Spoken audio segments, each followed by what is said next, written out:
ವಿದ್ಯಾರ್ಥಿಗಳೇ, ನಾವು ಲಾಸ್ಟ್ ಕ್ಲಾಸಲ್ಲಿ ಸಮ್ ರೂಲ್ ಹೇಗೆ ಸಾಲ್ವ್ ಮಾಡೋದು, ಪ್ರಾಡಕ್ಟ್ ರೂಲ್ ಯಾವಾಗ ಉಪಯೋಗಿಸ್ಕೊಳ್ಳೋದು, ಹೇಗೆ ಸಾಲ್ವ್ ಮಾಡೋದು ಅವೆಲ್ಲ ತಿಳ್ಕೊಂಡಿದ್ವಿ. ಈ ಒಂದು ಕ್ಲಾಸಲ್ಲಿ ಕೋಶಂಟ್ ರೂಲ್ ಕೊಟ್ಟಿರ್ತಕ್ಕಂಥ ಲೆಕ್ಕ, ಕೋಶಂಟ್ ರೂಲ್ನ ಯಾವಾಗ ಉಪಯೋಗಿಸ್ಕೋಬೇಕು, ಹಾಗೆ ಯಾವ ರೀತಿ ಸಾಲ್ವ್ ಮಾಡಬೇಕು ಅಂತ ನೋಡೋಣ. ಸೊ ಮೊದಲನೇ ಲೆಕ್ಕ, find the derivative of y is equal to log x divided by x with respect to x. ಇದನ್ನು ಈ y ಅನ್ನೋದು ಒಂದು ಫಂಕ್ಷನ್ನು, ಆ ಫಂಕ್ಷನ್ನ ಡಿಫ್ರೆನ್ಷಿಯೇಟ್ ಮಾಡಬೇಕು with respect to the independent variable x. y is the dependent variable. ಇವೆಲ್ಲ ನಾಲ್ಕು ಇಟ್ಕೊಂಡಿರಬೇಕು. ಇಲ್ಲಿ ಕೊಟ್ಟಿರೋದು ಹೇಗಿದೆ, y is equal to log x by x ಇದೆ. log x by x ಅಂದಿದ ತಕ್ಷಣ ಇದು ಡಿವಿಷನ್ ಥರ ಇದೆ. ಕೋಶಂಟ್ ರೂಲ್ ಉಪಯೋಗಿಸ್ಬೇಕು ಅಂತ ನಿಮ್ಗೆ ಗೊತ್ತಾಗಬೇಕು. ಎರಡು ಫಂಕ್ಷನ್ ಇದೆ, ಡಿವಿಷನ್ ಥರ ಇದೆ, ಯು ಬೈ ವಿ ಥರ ಇದೆ. ಸೊ ಯು ಅಂದರೆ ಇಲ್ಲಿ ಲಾಗ್ ಎಕ್ಸು, ವಿ ಅಂದರೆ ಎಕ್ಸ್. ಹಾಗಾದರೆ ಕೋಶಂಟ್ ರೂಲಿಗೆ ಫಾರ್ಮುಲಾ ಏನು? D by d x of u by v is equal to v into d by d x of u minus u into d by d x of v whole divided by v square. ಇದು ಮುಖ್ಯ. ಇದು ಈ quotient rule ಫಾರ್ಮುಲಾನೇ ಗೊತ್ತಿಲ್ಲ ಅಂದರೆ ನೀವು ಇದು ಲೆಕ್ಕ ಮಾಡೋಕ್ಕಾಗಲ್ಲ. ಒಂದು ನೀವು ಜ್ಞಾಪಕ ಇಟ್ಕೋಬೇಕಾಗಿರೋದು ಈ ರೂಲ್ಸ್ಗಳು, sum rule, product rule, quotient rule ತಲೆಯಲ್ಲಿ ಇಟ್ಕೊಂಡಿರಬೇಕು. ಫಾರ್ಮುಲಾ ಜ್ಞಾಪಕ ಇಟ್ಕೊಂಡಿರಬೇಕು, ಯಾವಾಗ ಉಪಯೋಗಿಸ್ಕೋಬೇಕು ಅಂತ ಗೊತ್ತಿರಬೇಕು. ಅದೇ ರೀತಿ ಎಲ್ಲ ಫಂಕ್ಷನ್ಸ್ಗೂ ನೀವು ಡೆರಿವೇಟಿವ್ಸು ಗೊತ್ತಿರಬೇಕು, ತಲೆಯಲ್ಲಿರಬೇಕು. ಲೈಕ್ ಸೈನ್ ಎಕ್ಸ್ನ ಡಿಫ್ರೆನ್ಷಿಯೇಟ್ ಮಾಡಿದ್ರೆ ಕಾಸ್ ಎಕ್ಸ್, ಎ ಪವರ್ ಎಕ್ಸ್ನ ಡಿಫ್ರೆನ್ಷಿಯೇಟ್ ಮಾಡಿದ್ರೆ a power x into log a. So ಆ ರೀತಿ ಒಂದು ಲಾಸ್ಟ್ 2 ವಿಡಿಯೋಗಳ ಹಿಂದೆ ಫಾರ್ಮುಲಾಸ್ಗಳು ಕೊಟ್ಟಿದ್ದೆ. ಸೊ ಆ ಫಾರ್ಮುಲಾಸ್ನ ಜ್ಞಾಪಕ ಇಟ್ಕೊಂಡ್ರೆ ನೀವು ಈ ಲೆಕ್ಕಗಳು ಸುಲಭವಾಗಿ ನೀವು ಸಾಲ್ವ್ ಮಾಡ್ಬೋದು, ರೈಟ್? ಹಾಗಾದರೆ ಯು ಅಂದರೆ log x, u log x ಆದರೆ ಲಾಗ್ ಎಕ್ಸ್ಗೆ ಏನು derivative? D u by d x is equal to 1/x. ನಿಮ್ಗೆ ಗೊತ್ತಿದೆ ಲಾಗ್ ಎಕ್ಸ್ಗೆ ಡಿಫ್ರೆನ್ಷಿಯೇಷನ್ ಏನು ಅಂದರೆ 1/x, ಅದು ಜ್ಞಾಪಕ ಇಟ್ಕೋಬೇಕು. ಅದೇ ರೀತಿ ವಿ ಏನು ಕೊಟ್ಟಿದ್ದಾರೆ ಇಲ್ಲಿ? ಎಕ್ಸ್. ಸೊ ವಿನ ಡಿಫ್ರೆನ್ಷಿಯೇಟ್ ಮಾಡಿದ್ರೆ, ಎಕ್ಸನ್ನು ಡಿಫ್ರೆನ್ಷಿಯೇಟ್ ಮಾಡಿದ್ರೆ 1. ಇದು ಜ್ಞಾಪಕ ಇಟ್ಕೋಬೇಕು. ಯಾಕೆಂದರೆ ಇದು ನೋಡೋದಕ್ಕೆ ಹೆಂಗಿದೆ ಅಂದರೆ ಎಕ್ಸ್ ಪವರ್ ಎನ್ ಥರ ಇದೆ. ಎಕ್ಸ್ ಪವರ್ ಎನ್ ಅಂದರೆ ಏನು? N into x power N minus 1. ಹಾಗಾದರೆ ಎಕ್ಸ್ ಪವರ್ 1 ಅಂದರೆ ಏನು? ಎಕ್ಸ್ ಪವರ್ 1 ಅಂದರೆ ಇಟ್ಸ್ ನಥಿಂಗ್ ಬಟ್ ಎಕ್ಸ್ ಅಲ್ವಾ? ಸೊ ಅದಕ್ಕೋಸ್ಕರ ಎಕ್ಸ್ ಪವರ್ 1 ಅಂದರೆ ಅದನ್ನು ಡಿಫ್ರೆನ್ಷಿಯೇಟ್ ಮಾಡಿದ್ರೆ 1 into x power 1 minus 1. X power 1 minus 1 ಅಂದರೆ ಎಕ್ಸ್ ಪವರ್ 0 ಆಗುತ್ತೆ. X power 0 is nothing but 1. So ಅದಕ್ಕೋಸ್ಕರ d v by d x ಇಲ್ಲಿ 1 ಅಂತ ಬರೆದಿದ್ದೀವಿ. ಜ್ಞಾಪಕ ಇಟ್ಕೊಳ್ಳಿ, differentiation of x with respect to x ಅಂದ ತಕ್ಷಣ 1. ಸೊ ಕೋಶಂಟ್ ರೂಲ್ ಫಾರ್ಮುಲಾ ಜ್ಞಾಪಕ ಇಟ್ಕೋಬೇಕು. ಕೋಶಂಟ್ ರೂಲಲ್ಲಿ ಮುಖ್ಯವಾಗಿ ಇಲ್ಲಿ ನೀವು ಮಿಕ್ಸ್ ಮಾಡೋಂಗಿಲ್ಲ. First function second function mix ಮಾಡೋಕ್ಕಾಗಲ್ಲ. ಅಂದರೆ ಇಲ್ಲಿ ನ್ಯೂಮರೇಟರು ಡಿನಾಮಿನೇಟರ್ ನಾವು ಹೇಗೆ ಬೇಕಾದ್ರೂ ಚೇಂಜ್ ಮಾಡ್ಕೋತಾ ಇದ್ವಲ್ಲ ಪ್ರಾಡಕ್ಟ್ ರೂಲಲ್ಲಿ. First function as it is into differentiation of second one plus second function as it is into differentiation of first one. ಅಲ್ಲಿ ಬೇಕಾದ್ರೆ ಇಂಟರ್ಚೇಂಜ್ ಮಾಡ್ಕೋಬೋದು. ಸೆಕೆಂಡ್ ಫಂಕ್ಷನ್ ಯಾವ್ದು ಬೇಕಾದ್ರೆ ತೊಗೋಬೋದು, ಫಸ್ಟ್ ಫಂಕ್ಷನ್ ಯಾವ್ದು ಬೇಕಾದ್ರೆ ತೊಗೋಬೋದಾಗಿತ್ತು. ಆದರೆ ಇಲ್ಲಿ ಈ ಕೋಶಂಟ್ ರೂಲಲ್ಲಿ ತುಂಬ ಮುಖ್ಯವಾಗಿ ಡಿನಾಮಿನೇಟರ್ನ ಹಾಗೆ ಬರೀಬೇಕು. V as it is d by d x of u ಅಂದರೆ ನ್ಯೂಮರೇಟರ್ನ ಡಿಫ್ರೆನ್ಷಿಯೇಟ್ ಮಾಡಬೇಕು. ಮೊದಲಿಗೆ ನ್ಯೂಮರೇಟರ್ನ ಡಿಫ್ರೆನ್ಷಿಯೇಟ್ ಮಾಡಬೇಕು. ಅದಾದ ನಂತರದ್ದು ಮೈನಸ್ ಸೈನ್ ಬರೀಬೇಕು. ಇಲ್ಲಿ ಮೈನಸ್ ಇಂಪಾರ್ಟೆಂಟ್. ಇಲ್ಲಿ ಪ್ರಾಡಕ್ಟ್ ರೂಲಲ್ಲಿ ಪ್ಲಸ್ ಇರುತ್ತೆ, ಇಲ್ಲಿ ಮೈನಸ್ ಇದೆ. ಮೈನಸ್ ಬರೆದಾದ್ಮೇಲೆ ನ್ಯೂಮರೇಟರ್ ಹಾಗೆ ಬರೆದು ಅಂದರೆ ಯು ಹಾಗೆ ಬರೆದು d by d x of v ಅಂದರೆ ಡಿನಾಮಿನೇಟರ್ ಡಿಫ್ರೆನ್ಷಿಯೇಟ್ ಮಾಡಬೇಕು. Whole divided by denominator square ಮಾಡಬೇಕಷ್ಟೇ. ಡಿನಾಮಿನೇಟರ್ನ ಏನೂ ಮಾಡೋಂಗಿಲ್ಲ ಇಲ್ಲಿ. Denominator whole divided by denominator square ಮಾಡಬೇಕಾಗತ್ತೆ. ಡಿಫ್ರೆನ್ಷಿಯೇಷನ್ ಏನೂ ಇಲ್ಲ ಇಲ್ಲಿ. ಓಕೆ, ಫಾರ್ಮುಲಾ ಏನಿರುತ್ತೆ? D by d x of u by v ಎಂದಿದ ತಕ್ಷಣ d by d x, u by v ಅಂದರೆ ಏನು? It's nothing but y. Y ಅಂದರೆ ತಾನೇ ಯು ಬೈ ವಿ ಅನ್ನೋದು. ಸೊ ಅದಕ್ಕೋಸ್ಕರ D by d x of u by v ಎಂದಿದ ತಕ್ಷಣ ನಾವೇನಂತೀವಿ? D y by d x is equal to ಎಲ್ಲೆಲ್ಲಿ ವಿ ಇದೆಯೋ ಅಲ್ಲೆಲ್ಲ ಎಕ್ಸ್ ಹಾಕ್ತೀವಿ. ಯಾಕೆಂದರೆ v is nothing but x. ಎಲ್ಲೆಲ್ಲಿ ಯು ಇರುತ್ತೋ ಅಲ್ಲೆಲ್ಲ ಲಾಗ್ ಎಕ್ಸ್ ಹಾಕಬೇಕು. ಸೊ ಅದು ಹಾಕಿದಾಗ dy by dx is equal to x into d by dx of log x minus log x into d by dx of x hole divided by denominator square. ಅಂದರೆ denominator ಏನಿದೆ ಇಲ್ಲಿ X ಇದೆ, ಎಕ್ಸನ್ನು square ಮಾಡಿದ್ದೀವಿ. Right, ಇದು formula ಪ್ರಕಾರ ಎಲ್ಲೆಲ್ಲಿ you ಇದೆಯೋ ಅಲ್ಲೆಲ್ಲ ಲಾಗ್ ಎಕ್ಸ್, ಎಲ್ಲೆಲ್ಲಿ ವಿ ಇದೆಯೋ ಅಲ್ಲೆಲ್ಲ ಎಕ್ಸ್ ಹಾಕಿದ್ದೀವಿ. ಹಾಗಾದರೆ d y by d x ಏನಾಗುತ್ತೆ? ಎಕ್ಸ್ ಹಾಗೆ ಬರಿತೀವಿ, d by d x of log x ಅಂದರೆ d u by d x ಅಂದರೆ ಏನು? 1/x. ಸೊ 1/x ಬರೆದ್ವಿ. ಅಂದರೆ ಡಿಫ್ರೆನ್ಷಿಯೇಷನ್ ಮಾಡಿ ಅಂತ ಹೇಳ್ತಾ ಇದೆ. D by d x of log x ಅಂದರೆ ಡಿಫ್ರೆನ್ಷಿಯೇಷನ್ ಆಫ್ ಲಾಗ್ ಎಕ್ಸ್ ಅಂದರೆ ಏನು? ಡಿಫ್ರೆನ್ಷಿಯೇಷನ್ ಆಫ್ ಯು ಅಂದರೆ ಏನು? ಎಲ್ಲ ಒಂದೇ, ಯು ಅಂದ್ರೆ ಒಂದೇ, ಲಾಗ್ ಎಕ್ಸ್ ಅಂದ್ರೆ ಒಂದೇ ಈ ಲೆಕ್ಕದಲ್ಲಿ. ಸೊ ಡಿಫ್ರೆನ್ಷಿಯೇಷನ್ ಆಫ್ ಯು ಅಂದ್ರೆ ಒಂದೇ, ಡಿಫ್ರೆನ್ಷಿಯೇಷನ್ ಆಫ್ ಲಾಗ್ ಎಕ್ಸ್ ಅಂದ್ರೆ ಒಂದೇ. ಡಿಫ್ರೆನ್ಷಿಯೇಷನ್ ಆಫ್ ಲಾಗ್ ಎಕ್ಸ್ ಗೊತ್ತು ನಿಮಗೆ, d by d x of log x is equal to 1/x with respect to x ಅಲ್ವಾ? 1/x ಬರ್ಕೊಂಡ್ವಿ. ಆನಂತರದಲ್ಲಿ ಮೈನಸ್ ಸೈನ್ ಇದೆ ಹಾಗೆ ಬರಿತೀವಿ, ಲಾಗ್ ಎಕ್ಸ್ ಹಾಗೆ ಬರ್ಕೋಬೇಕು.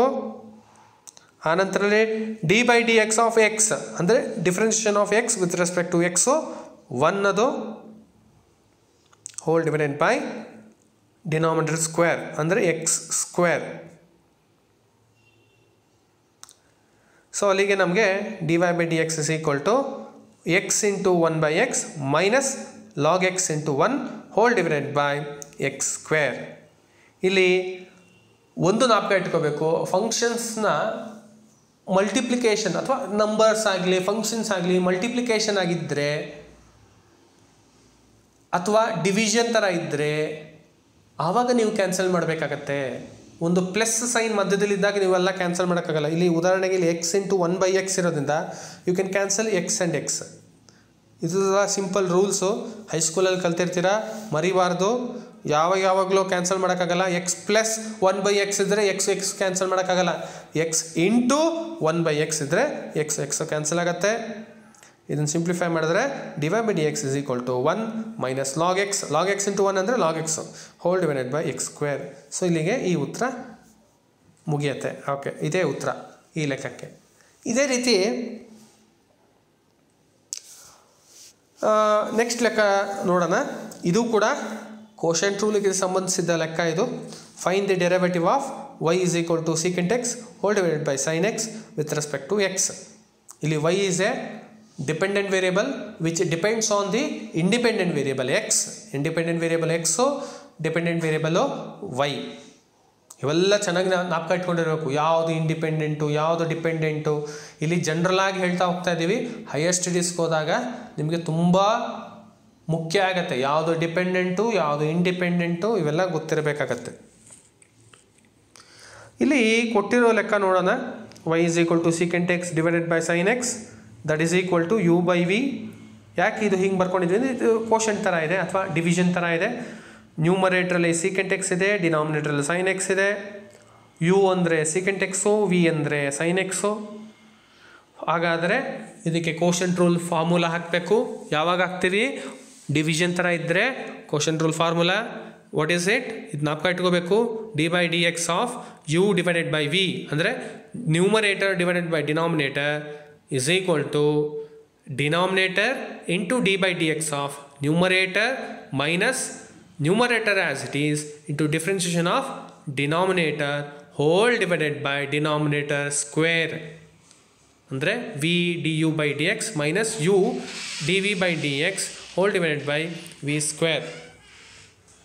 u ಅಂದರೆ secant x. ಸೊ ಯುನ ಡಿಫ್ರೆನ್ಷಿಯೇಟ್ ಮಾಡಿದ್ರೆ d u by d x is equal to secant x into tan X.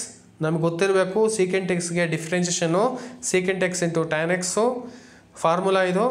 ಅದೇ ರೀತಿ ವಿ ಅನ್ನೋದು ಇಲ್ಲಿ ಸೈನ್ ಎಕ್ಸು, ಅದರ ಡೆರಿವೇಟಿವು ಕಾಸ್ ಎಕ್ಸು. ಇದು ಫಾರ್ಮುಲಾ ನಾವು ಇಟ್ಕೋಬೇಕು. D v by d x is equal to cos x. Formula ಹಾಕ್ತೀವಿ. D by d x of u by v is equal to v d u by d x minus u d v by d x whole divided by v square. ಎಲ್ಲೆಲ್ಲಿ u ಇರುತ್ತೋ ಅಲ್ಲೆಲ್ಲ secant X ಹಾಕಬೇಕು, ಎಲ್ಲೆಲ್ಲಿ V ಇರುತ್ತೋ ಅಲ್ಲೆಲ್ಲ sine x ಹಾಕಬೇಕು. Substitute ಮಾಡಿದ್ರೆ ನಿಮಗೆ sine x into d by d x of secant x minus secant x into d by d x of sine x whole divided by sine square x ಆಯಿತು. ಅಂದರೆ ಇಲ್ಲಿ ಎಲ್ಲೆಲ್ಲಿ v ಇದೆಯೋ ಅಲ್ಲೆಲ್ಲ sine x, ಎಲ್ಲೆಲ್ಲಿ you ಇದೆಯೋ ಅಲ್ಲೆಲ್ಲ secant X ಹಾಕಿದ್ದೀವಿ ಅಷ್ಟೇ. ತುಂಬ ಸುಲಭವಾದ ಒಂದು ಲೆಕ್ಕ. ಕೋಶೆಂಟ್ ರೂಲು ನಾಪ್ಕ ಇಟ್ಕೋಬೇಕಿದು. ಆ ನಂತರದಲ್ಲಿ dy by dx is equal to sin x ಹಾಗೆ ಬರ್ಕೊಂಡಿದ್ದೀವಿ. ಡಿಫ್ರೆನ್ಸಿಯೇಷನ್ ಆಫ್ ಸೀಕೆಂಟ್ ಎಕ್ಸ್ ನಿಮ್ಗೆ ಗೊತ್ತಿದೆ. ಡಿಫ್ರೆನ್ಸಿಯೇಷನ್ ಆಫ್ ಸೀಕೆಂಟ್ ಎಕ್ಸ್ ಅಂದಿದ ತಕ್ಷಣ secant x into tan x ಅಂತ ತಲೆಯಲ್ಲಿರ್ಬೇಕು formula. So secant x into tan x ಅಂತ ಬರ್ಕೊಂಡ್ವಿ. ಮೈನಸ್ ಹಾಗೆ ಬರೆದು ಸೀಕೆಂಟ್ ಎಕ್ಸ್ ಹಂಗೆ ಬರ್ಕೊಡ್ತೀವಿ. Differentiation of sine x, differentiation of sine x ಅಂದರೆ ಏನು? Cos x. ಸೊ ಅದು ಫಾರ್ಮುಲಾಯಿಂದ ಬಂದಿರೋದು. So whole divided by denominator square ಅಂದರೆ ಸೈನ್ ಸ್ಕ್ವೇರ್ ಎಕ್ಸ್ ಅಷ್ಟೇ. Next dy by dx is equal to sin x into secant x into tan x minus secant x into cos x whole divided by sine square x. Last ಸ್ಲೈಡಲ್ಲಿ ಮಾಡಿದ್ದೀವಲ್ಲ ಅದೇ ಇಲ್ಲಿ repeat ಮಾಡಿದ್ದೀನಿ. ಕೊನೆಗೆ ಇದನ್ನು simplify ಮಾಡೋಣ. ಏನು ಸಿಂಪ್ಲಿಫಿಕೇಷನ್ ಮಾಡ್ಬೋದು? ಸೀಕೆಂಟ್ ಎಕ್ಸು ಎರಡರಲ್ಲೂ ಇದೆ, ಎರಡು ಟರ್ಮ್ ಇದೆ ನ್ಯೂಮರೇಟ್ರಲ್ಲಿ. ಮೊದಲನೇ ಟರ್ಮಲ್ಲಿ sine x into secant x into tan x ಇದೆ. ಎರಡನೇ ಟರ್ಮಲ್ಲಿ secant x into cos x ಇದೆ. ಬೇಕಾದ್ರೆ ಅದನ್ನು ಸೀಕೆಂಟ್ ಎಕ್ಸ್ ಇಂಟು ಕಾಸ್ ಎಕ್ಸ್ನ 1, ಯಾಕೆಂದರೆ secant X is nothing but 1/cos x, ಅದನ್ನ ಬೇಕಾದ್ರೆ 1 ಅಂತ ಇಟ್ಕೋಬೋದು.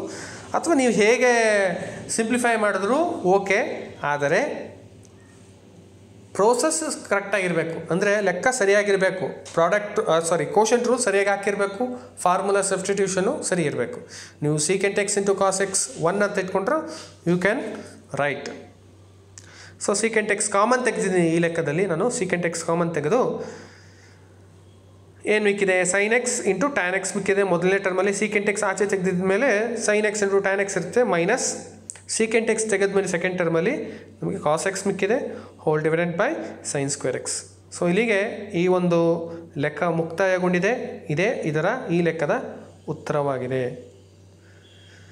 ಸೊ ಮುಂದಿನ ಕ್ಲಾಸಲ್ಲಿ ಸೆಕೆಂಡ್ PUC ಬರ್ತಕ್ಕಂಥ differentiation rules like chain rule, ಆಮೇಲೆ types of differentiation, logarithmic differentiation, parametric differentiation, ಆ ರೀತಿ ಸಾಕಷ್ಟು ಮೆಥಡ್ಸ್ಗಳಿದೆ, ಅದ್ರ ಬಗ್ಗೆ ತಿಳ್ಕೊಳ್ಳೋಣ.